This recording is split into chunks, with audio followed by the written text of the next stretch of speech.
Hey everybody, it's me, Julz again, and welcome to another review of Power Rangers Megaforce. Sorry, there's kind of a rain going on outside, but just trying to ignore it. Pretty much this episode, the second episode, it was okay. It came with a moral to the story, and also the background music, like in the classroom, pretty much is like the old days. Like, I really felt like I was in Miss Appleby's classroom again. As for the teacher, considering that he's interested in paranormal stuff, I feel as though that he'll want to maybe figure out the identities of the Power Rangers. I mean, we know this show, right? Whenever there's an investigator of any kind, he's gonna want to know the identity of the Power Rangers. But we'll have to wait and see. The monster. I was really hoping that this monster would actually be like the Finster of this episode, because it kept on, talking about experiments and science. But no, it was just a monster. Their method of making monsters grow, I'm sorry.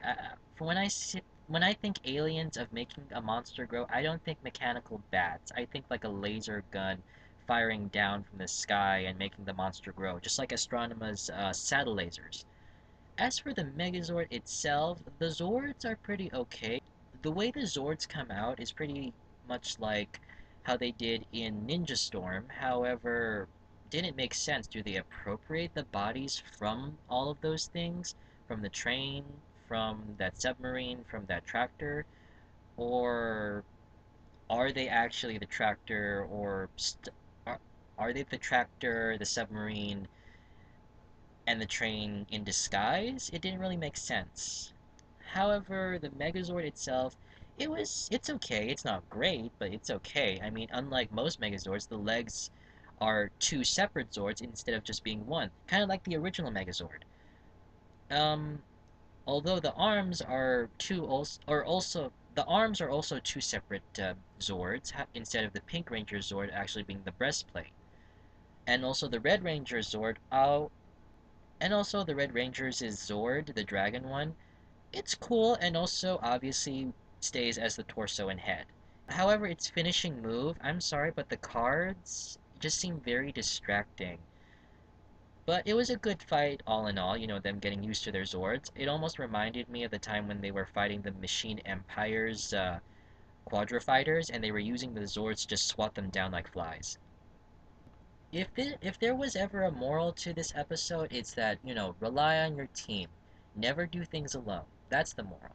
You know, I really miss the morals of story. I really miss the moral of the story in Power Rangers. I mean, yeah, sure, back then they were just way too goody-goody. Jason and the others really trying to be very goody-goody just kind of got to me, and it was no wonder that the villains were more interesting.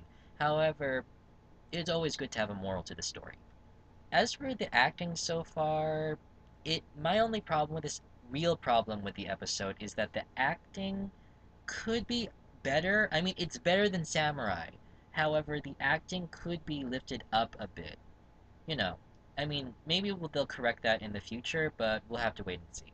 Overall, this episode was good, and I really hope to see what'll happen next.